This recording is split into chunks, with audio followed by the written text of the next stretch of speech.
कल जो ये जंतर मंतर से लेकर और संसद भवन तक जो मार्च चल रहा था, जो प्रोटेस्ट हो रहा था, उसमें जो कुछ हुआ, जिस तरीके से पुलिस वालों ने मारा, आपको पता है क्यों हुआ? और आपको पता है कि क्यों गवर्नमेंट जो है बात नहीं कर रही है? क्यों गवर्नमेंट इतना फ्री हैंड दिया पुलिस वालों को कि आप किस तरीके से हैंडल करेंगे?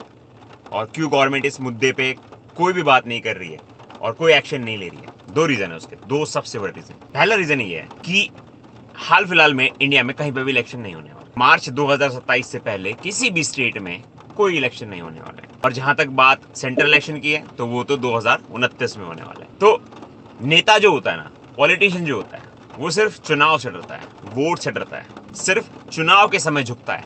कोई परवाह नहीं उसे, कोई भी परवाह नहीं। उसे आपकी याद सिर्फ और सिर्फ चुनाव के समय आती है। गलती से अगर ये मुद्दा चुनाव के आसपास हुआ होता, आपकी सारी बातें मानी जाती, रेजिग्नेशन भी आता, आपका साथ भी दिया जाता और आपके साथ जो बर्बरता हुई वो भी नहीं होती। तो हमें थोड़ा सा स्मार्टली सोचना पड़ेगा। थोड़ा सा ये जो प्रोटेस्ट हो रहा है, ठीक है, इससे एटलीस्ट बवाल तो हो रहा है, एटलीस्ट बात तो हो रही है, एटलीस्ट वो लोग तो बात कर रहे हैं जो आज तक बात नहीं कर रहे थे, जो आज तक आंख बंद करके बैठे थे। बट शायद इसका सॉल्यूशन ये नहीं है। क्यों? क्योंकि अभी चुनाव नहीं आने वाले। अगर चुनाव आने वाले होते तो शायद आपके इस प्रोटेस्ट को सफल कर दिया जाता, बट अभी चुनाव नहीं आने वाले। पहला रीजन तो ये है कि चुनाव नहीं आने वाले। दूसरा रीजन ये है कि जितने भी नेता और मंत्री हैं, इनके बच्चे इंडिया में पढ़ते ही नहीं है। तो जब इनके बच्चे इंडिया में पढ़ते ही नहीं है तो उनको यहाँ के एजुकेशन सिस्टम से क्या फर्क पड़ने वाला? इनके बच्चे नौकरी के लिए कोई एग्जाम नहीं देने वाले हैं, कोई एंट्रेंस टेस्ट नहीं देने वाले हैं, तो इनको क्या फर्क पड़ता है कि पेपर लीक होता है, लोग मरते हैं? इनके बच्चों को तो कुछ नहीं होने वाला ना। वो लोग तो यहाँ पढ़ते ही नहीं है। इवन उन लोगों को तो जॉब के लिए कोई क्वालिफिकेशन ही नहीं चाहिए। और इसका सबसे बड़ा एग्जांपल दूं मैं आपको, सबसे बड़ा एग्जांपल अमित शाह जी के बेटे जय शाह, जिनकी पोस्टिंग हुई थी डायरेक्टली बीसीसीआई के प्रेसिडेंट के तौर पर। आप मुझे बताओ, क्या क्वालिफिकेशन थी उनके पास जो उनको वो वाला पोस्ट मिला, वहां पर जॉब मिला? क्या क्वालिफिकेशन थी उनके पास? थी कोई क्वालिफिकेशन? कोई एग्जाम दिया उन्होंने इस चीज का? नहीं। नेताओं के बच्चे किसी चीज का एग्जाम नहीं देते हैं, आप जैसे हमारे जैसे आम लोग देते। इसलिए हमें फर्क पड़ रहा है, उनको फर्क नहीं पड़ रहा है, इसलिए वो इस बारे में बात नहीं कर रहा। तो प्रोटेस्ट करना, आई डोंट नो कि कितने हद तक आज के जमाने में ये सॉल्यूशन बनने वाला है इस चीज का। बहुत मुश्किल है कि ये जो प्रोटेस्ट है ये सॉल्यूशन बन जाए, जो सॉल्यूशन आप चाहते हैं, क्योंकि चुनाव नहीं आने वाला। तो मेरी आप लोगों से अपील है, आप वीडियो बनाओ इस टाइम पे।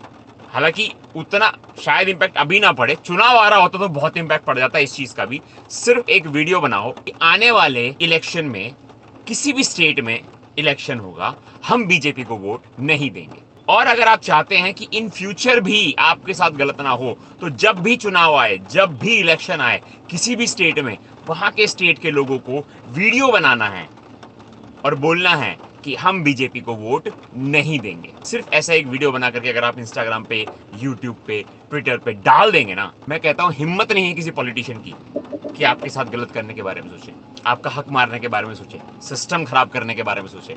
ये लोग ताकतवर इसीलिए है क्योंकि 5 साल में एक बार इलेक्शन होता है। 5 साल में अगर यही इलेक्शन 2 साल में, 1.5 साल में ऐसे होने लग जाए, इनकी हिम्मत नहीं है।